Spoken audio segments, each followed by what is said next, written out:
Hey, I'm Hunter, and this is a multi-part series. You're on part 2, floor framing. This is how a house gets built in the Outer Banks from start to finish. Since we're working on the floor, we're going to go ahead and start it off with step 1. We're going to mark and cut these piles. So everybody's going around with a framing square and marking our elevation everywhere, and then kerf cutting it as deep as possible, 1 inch above the floor level. So what that's going to do is leave the benchmark that the surveyor set for us at a healthy height to where we're not infracting on our height boundaries, either going up or going down. This customer wanted the house as low as possible, so we only did 1 inch above the specified height. No worries though, because everything's laser leveled, so no variances within 1/8 of an inch here. So Philly's going around doing a great job kerf cutting everything. And obviously, because this is such a critical step, throughout this whole process, we have multiple people going around double checking, verifying that everything is exactly level with both a water level and a laser level, so that when we cut everything out, we don't have any surprises in the end.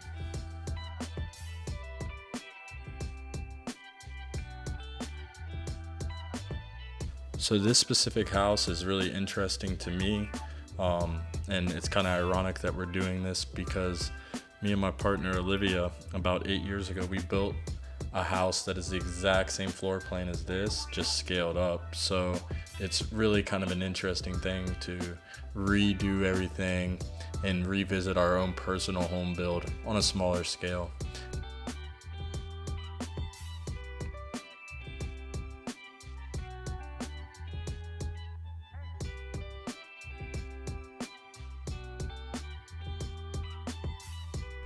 Wow, those look amazing. They're perfectly flat and level, and that's just an unbelievable product. So we're on to step 2.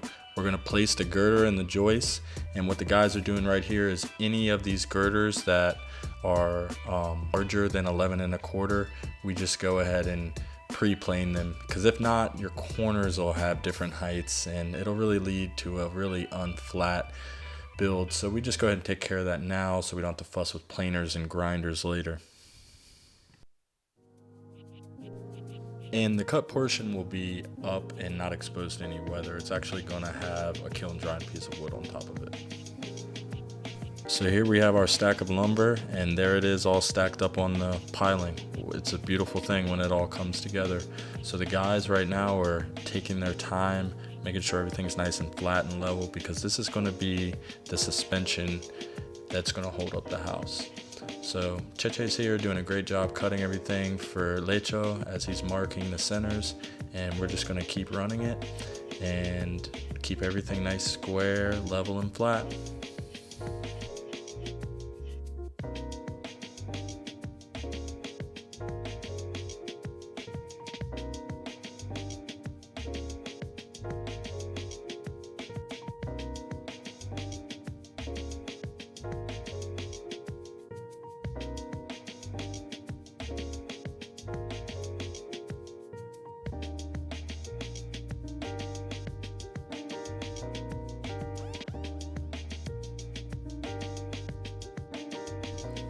So here we are just running it on the time lapse. As you can see, these boards are heavy, y'all, so it's taken a little bit to work your way around it. Those braces there are just shoring everything up to make sure everything is nice and flat on the string line. And so once you have the outside all squared up and string lined out, you can go ahead and run that middle band. The middle band's important because it's going to go ahead and hold the joist from the left and the right side of the house coming together. And there we are, nailing off everything with stainless steel nails, because it's pressure treated wood. So there's a lot of hidden costs in a house if you're going to do it the right way, and this is one of them. Just a bunch of stainless steel nails that nobody will ever see, but are integral to the structure of the house. So we're going through our joists right here and making sure they're all crowned and leveled, and they're going to work good on the floor. And we made sure that we've taken the time to string line everything so that when we run the joists, we're ready to rock and roll. So one last check here, just to make sure that middle band is really lined up, and it is. So we're gonna knock that thing with the sledgehammer and get it right where we need it, and it's layout time. Lecho's doing the layout. Lecho's a team lead here, FBD Construction. He does an amazing job. So everything's dialed on the string line. I really like doing the strings like this. It's a little bit extra work, but it leads to a nearly perfect product every single time. So we just respect that little method of using the string and the blocks, and it really works out in the end to give us a nice flat product. We take an immense amount of pride in all the work that we do. FBD Construction and I, the carpenters on this project, have been working together since FBD Construction started, and me and the owner, Philly, have known each other for over a decade. So we have a long working relationship and a tremendous amount of respect for each other, and our teamwork together leads to an outstanding product. And you can see that here as we race through the floor joists and go ahead and put on a perfectly flat floor.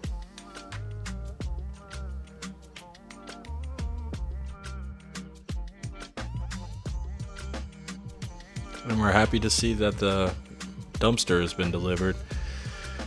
There's always a time on the job site where you got a pile of trash and you either got to take it to the dump, or hopefully you have a dumpster on site. And there's a lot of construction going on here in the Outer Banks, so it helps to have a working relationship with all the waste guys, because it's hard for a private citizen to get a waste container just due to the amount of volume of construction, even in these slower times right now.